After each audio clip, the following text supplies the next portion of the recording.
Olá! Neste vídeo vou descrever em mais detalhes como funciona o sistema de saúde suplementar do Brasil. A ideia é que você, aluno de medicina ou um jovem médico, ache o seu lugar neste habitat. Quando pensamos em agentes econômicos deste mercado, observamos que existem três principais tipos diferentes.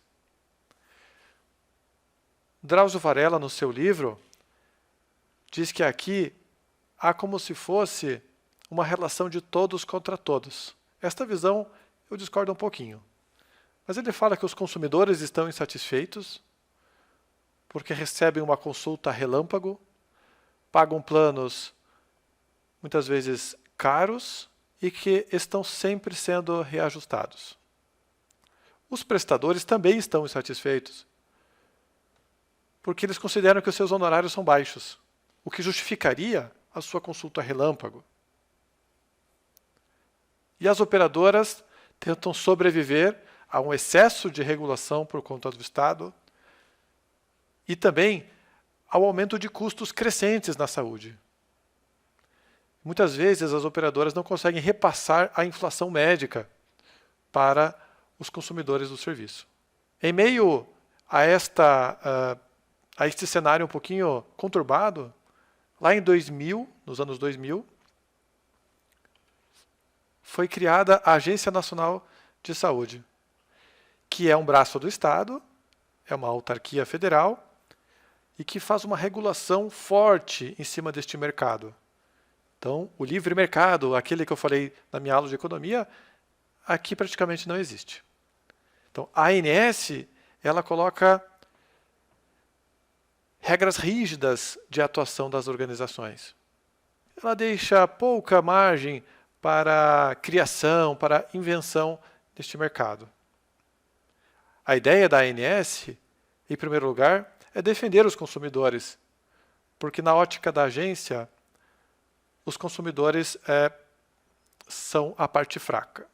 Entre tantas outras funções, a ANS fiscaliza o mercado, este setor específico, estabelece a cobertura mínima, como eu já comentei na aula passada, recebe críticas, recebe queixas por parte dos consumidores. E se existem queixas em excesso, esta agência pode inclusive suspender a comercialização de planos. E quem são os prestadores de saúde? No caso, os médicos, obviamente, tantos outros profissionais da saúde. E eles atuam aonde, estes prestadores? Na condição de pessoa física em consultórios, na condição de pessoa física em clínicas, mas também sócios de clínicas médicas, policlínicas, pronto-socorro geral especializado ou um hospital. Então, estes prestadores, o próprio hospital é um prestador, mas outros profissionais da saúde também trabalham dentro dos hospitais, prestando serviço para o hospital e também para os consumidores direto. Unidades de diagnose e terapia. E aqui, gente, rede hospitalar. Vocês já ouviram falar da Redditor? Então, a Redditor, recentemente, abriu seu capital na Bolsa de Valores, realizando uma oferta primária de ações. Conseguiu arrecadar mais de 10 bilhões de reais, integrando este valor ao seu próprio patrimônio. E hoje a Redditor tem um patrimônio acima de 100 bilhões de reais, gente. Vocês têm noção disso? Então, este é o mercado de saúde suplementar, ainda muito fragmentado e pulverizado no Brasil, mas que está ganhando corpo, envergadura, e eu vejo este mercado crescendo bastante aí nos próximos anos. Pessoal, muita atenção agora neste gráfico. Com este gráfico eu vou tentar explicar para vocês a diferença entre as modalidades de operadora de saúde, tá? Então, uma organização, já expliquei lá no meu vídeo de administração, utiliza de recursos, realiza processos de transformação para atender uma necessidade, ou seja, chegando a seus objetivos, produzindo produtos ou prestando serviços. Quando a gente fala de operadora de saúde, agora vai aparecer para você na tela o que é uma operadora de saúde, na visão da agência de saúde. Tá? Então, ali há uma previsão de 5 tipos de operadoras de saúde. E aqui é o número de beneficiários. Se a gente arredondar para 50 milhões de beneficiários no Brasil, percebemos que lá nos anos 2015, né, antes ali daquela crise econômica, a cooperativa médica era a modalidade de operadora de saúde com o maior número de beneficiários no Brasil. Tá? Então, o sistema Unimed e as Unimedes. No entanto, a cooperativa ela perdeu vidas, ela perdeu beneficiários, ali de 2014 para 2019. Ao passo que as empresas de medicina de grupo, o que são empresas de medicina de grupo? Vai aparecer para você agora ali. Então, são empresas que visam lucro, em última análise, né? Elas visam lucro. Existem 2 tipos, verticalizadas e não verticalizadas. Depois eu vou falar sobre isso. Mas então, essas empresas de medicina de grupo ganharam mercado, ganharam vidas num mercado que encolheu de 2014 a 2019. Então, aqui a gente observa que está acontecendo alguma coisa que deixa este tipo de modalidade de operador de saúde com vantagem competitiva. Então, falei de cooperativa médica, falei de empresa de medicina de grupo. A cooperativa médica, vou falar mais adiante, ela não visa lucro. Tá? Depois eu vou explicar um pouquinho melhor isso. O terceiro tipo são as seguradoras especializadas em saúde. Tá? 6 milhões de vidas, é um mercado menor. Também são operadoras de saúde, e aqui vai aparecer para você a definição de seguradoras de saúde. Em quarto lugar, temos as operadoras de autogestão, não visam lucro. Aqui está a definição para você. Autogestão é o quê? É quando, por exemplo, o município de Curitiba resolve criar uma organização sem fins lucrativos, uma entidade de autogestão para fornecer assistência em saúde para os seus próprios colaboradores e trabalhadores, servidores públicos, enfim. Então, em Curitiba temos o tal do ICS. O FUSEX, que é a operadora de saúde do Exército, também é um tipo de autogestão. A CACI, que atende os funcionários do Banco do Brasil, também é um tipo de entidade de autogestão em saúde. E, por fim, as empresas do terceiro setor, da filantropia. Tá? Então, são organizações sem fins lucrativos, como, por exemplo, uma Santa Casa de alguma cidade que resolve criar um plano de saúde e ofertar à comunidade. Tá? Legal. Sabemos que existem 5 tipos diferentes de operadoras de saúde, né? Segundo a sua modalidade. E isto, quem define, é a própria ANS, tá, gente? Estas imagens eu retirei ali do caderno de informação da saúde suplementar, que é elaborado pela ANS. Essa é uma tabela cheia de números. Vamos aqui esquecer algumas coisas, vai aparecer para você alguns X. Então, não interessa aqui as colunas não informado, não informado. O que é isso? Então, é o segundo tipo da contratação do plano, o que essas operadoras podem vender para os consumidores. Que tipos de plano de saúde? Tá? O mais fácil de entender é o individual. Então, eu, Pedro, quero um plano de saúde para mim e para a minha família. Eu, pessoa física. Então, eu vou lá, na Unimed, e contrato para mim e para a minha família um plano de saúde chamado individual. Na ótica da Agência Nacional de Saúde, eu sou a parte fraca. Então, eles entendem que o reajuste desse plano de saúde, ele deve seguir a inflação de saúde. Então, ano após ano, a própria agência determina quanto pode ser o reajuste máximo deste meu plano. Tá? Então, aqui vocês percebem como a agência atua de maneira assim pesada neste mercado. Os planos individuais correspondem a cerca de 20% do mercado, até mesmo devido a isso, tá? Não interessa muito às operadoras comercializar planos individuais. Os planos coletivos são de dois tipos aqui, tá? Empresarial e por adesão. Empresarial é a grande maioria.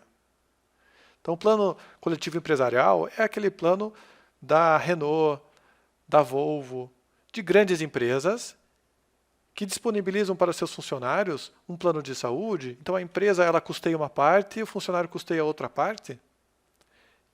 Logo, é um plano coletivo, normalmente obrigatório para aqueles funcionários. Até por isso que não é por adesão. Por outro lado, os planos coletivos por adesão, eles são disponibilizados por sindicatos, por entidades de classe, Associação Médica Brasileira, ou até, por exemplo, a Unimed. A Unimed disponibiliza para os seus cooperados um plano do tipo coletivo por adesão, chamado aí de PAC. E os médicos podem contratar ou não esse tipo de plano. É por adesão, entende? Então, o meu plano de saúde é desse tipo, coletivo por adesão da Unimed. Neste gráfico pizza, a gente observa a distribuição desse mercado por tipo de contratação de plano, tá? Aqui eu não estou falando de operadora, estou falando dos planos que as operadoras comercializam. Então, a grande maioria é do tipo coletivo empresarial, que é essa parte laranja aqui do gráfico. Então, 31 milhões de vidas neste mercado de 50 milhões. Um pouco menos de 20% é do tipo individual, tá? E 13% coletivo por adesão. Vou mostrar para vocês agora um outro gráfico bem legal também. Então, aqui do ano de 2005 a 2018. A linha verde representa a variação anual do emprego formal, em milhões de empregos. Então, de um ano para o outro, quantos empregos foram criados ou destruídos. E o número de beneficiários de plano de saúde pela sua variação. Então, a gente nota, é bem nítido a correlação entre estas duas variáveis. Quando aumenta o emprego, aumenta o número de beneficiários. Quando diminui o emprego, diminui o número de beneficiários. Até porque a maioria dos planos são do tipo coletivo empresarial. Então, é óbvio, né? Terminei essa primeira parte deste vídeo. Eu já expliquei para vocês o que é uma operadora, quais são os tipos diferentes de operadora, que planos essas operadoras podem comercializar, como os agentes econômicos deste mercado de saúde suplementar se relacionam. A partir de agora eu falarei mais especificamente das operadoras. Vou dar nome aos bois aqui para ficar bem claro e depois eu finalizo esse vídeo, tá bom? Eu vou falar um pouquinho sobre aqui a nossa cooperativa médica, a Unimed, porque eu tenho certeza que interessa a uma boa parte aí do público-alvo deste vídeo. Então, o modelo de cooperativismo, vocês precisam entender sobre isso. Não vou falar aqui sobre cooperativismo, assistam alguns vídeos disponíveis no YouTube. Para aqueles que assistiram a minha videoaula sobre contabilidade, ali eu explico o que é uma sociedade simples, né? A natureza jurídica mais comum das clínicas médicas. Então, a cooperativa médica, a Unimed, é como se fosse uma enorme sociedade simples. Então, uma união de pessoas físicas. Então, estas pessoas, estes CPFs, compartilham de uma base comum de infraestrutura, de logística, compartilham situação de marketing, compartilham administrativo, enfim. É um sistema nacional, você tem muitas singulares em diversos municípios, você tem a federação, então é algo bem complexo, mas no final das contas, do que se trata? Se trata de médicos unidos, tá? Mas o ato médico, o atendimento, ele é de pessoa física para pessoa física. Tanto é que a renda percebida pela Unimed é declarada no CPF, na declaração da pessoa física, tá? Aí o médico faz a sua contabilidade através do livro caixa, enfim, isso é outro assunto. Mas para vocês entenderem que é um modelo perfeito para aquele médico, início de carreira, empreendedor, que deseja trabalhar dentro de um centro médico, no seu próprio consultório, ou até mesmo dentro de hospitais. Então, o médico cooperado, ele atende o paciente, mas é ele que recebe diretamente no seu CPF, tá? É um modelo vantajoso para aquele médico de início de carreira, mas talvez lá no final da sua carreira não seja tão interessante. Por quê, gente? Porque a Unimed estabelece honorários médicos por meio de tabelas.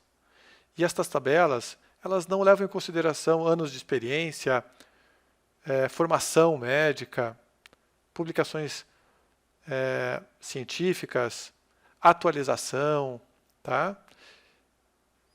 É um valor estabelecido por tabela e o médico que entra no primeiro dia recebe aquilo, o médico lá com 65, 70 anos se aposentando recebe a mesma coisa, tá? A cooperativa médica, ela não lucra. Então, o que sobra no seu resultado de um determinado ano, vamos supor 2020, qual foi o resultado da cooperativa? Ah, ok. Então, houve um excedente quando consideramos as receitas e as despesas. Então, aquilo não é o lucro, a gente chama isso de sobra. E esta sobra é distribuída entre os cooperados, de uma maneira proporcional àquilo que o cooperado produziu naquele exercício, tá? Um aspecto que eu não sei se é bom ou se é ruim nesse sistema de cooperativismo é que não existe o dono da empresa, né? Então, nas empresas de medicina de grupo, há sempre um dono, a figura do sócio majoritário, daquele que toma as decisões. Na cooperativa, as decisões são tomadas por assembleia.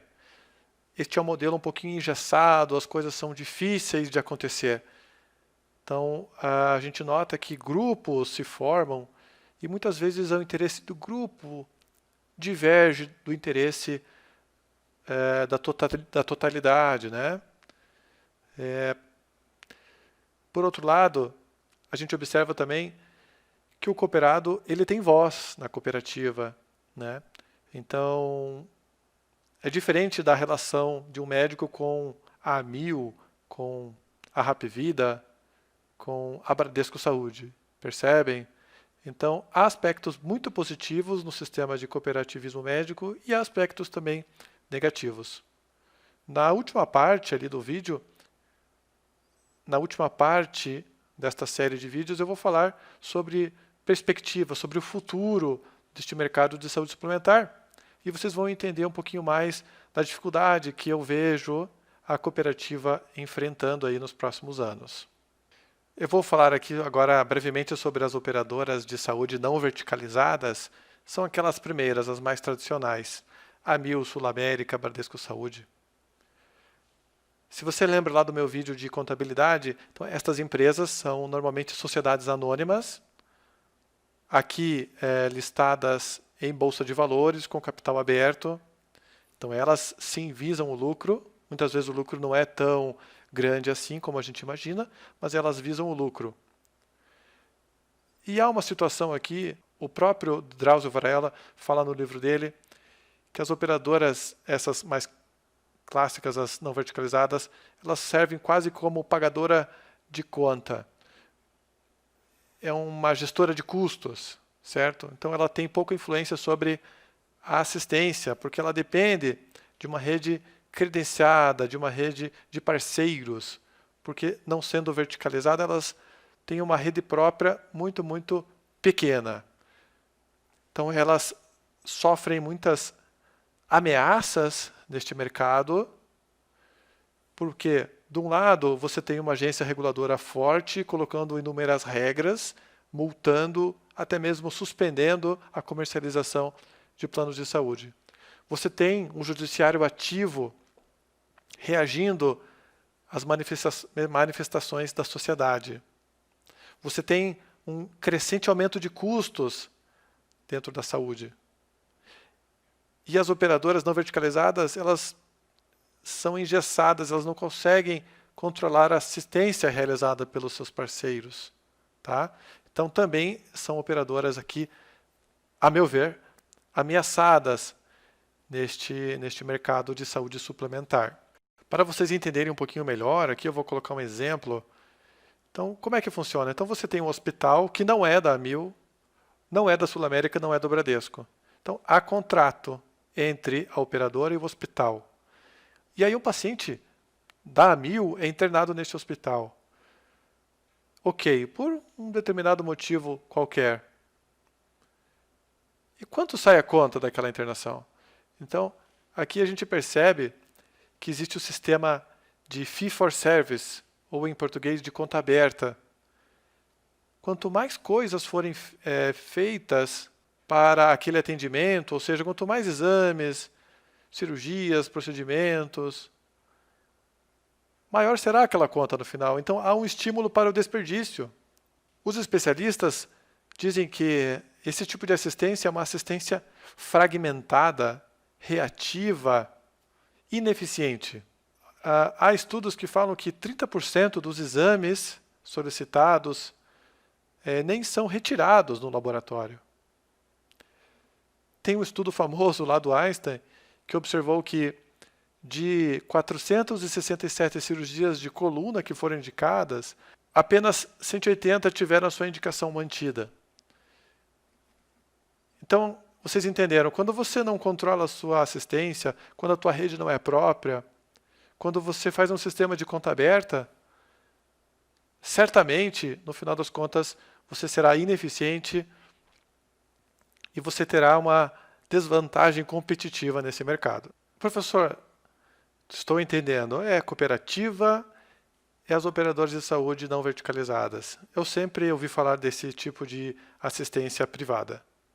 Agora, talvez você não tenha ouvido falar das operadoras verticalizadas. Hapvida, Notre Dame Intermédica, são as mais conhecidas, são as maiores. Ambas abriram seu capital na Bolsa de Valores em 2018, muito recente. Como que elas trabalham, pessoal? Um comentário agora que eu vou fazer tem um pouquinho de maldade, mas eu chamo estas operadoras de o outro SUS. Talvez o SUS que deu certo, porque eles quase que copiaram o modelo, mas, no entanto, eles atendem um perfil específico de pessoas, não é o Brasil inteiro. Então, eles fazem prevenção de doenças e promoção de saúde. Então, essas empresas possuem centros de prevenção. Elas identificam beneficiários que fazem parte de um grupo de risco e trabalham de maneira proativa com aquelas pessoas para reduzir a obesidade, controlar o diabetes. Tá? Então, estas empresas, elas vendem quase que apenas planos coletivos empresariais. São pessoas mais jovens, trabalhadoras, com carteira assinada. Então, aqui a gente quase que não tem inadimplência, pessoal. Tá? Então, um plano individual, você pode ter inadimplência. Como que você vai ter inadimplência da Renault, da Volvo, de uma grande empresa? Tá? Então, este modelo assistencial, ele foi uma resposta às exigências da ANS, à crescente judicialização, ao crescente aumento de custos na saúde. Então, estas empresas conseguiram trazer vantagem competitiva ao mercado, e até por isso que estão crescendo e crescendo bastante, tá bom? Então, vocês perceberam que ocorreu uma mudança de paradigma. Então, estas são empresas disruptivas. Daquele modelo de pagadora de conta, aqui temos um modelo de gestor assistencial. Tá? Eles trouxeram para o mercado uma rede verticalizada, integrada, de baixa inadimplência, com uma carteira de pacientes mais jovens. Certo? Legal. Pessoal, assim eu encerro esta videoaula. Espero que eu tenha sido feliz em descrever este sistema de saúde suplementar. Tentei ser didático. Fiquem aí, esperem um pouquinho e assistam agora ao próximo vídeo.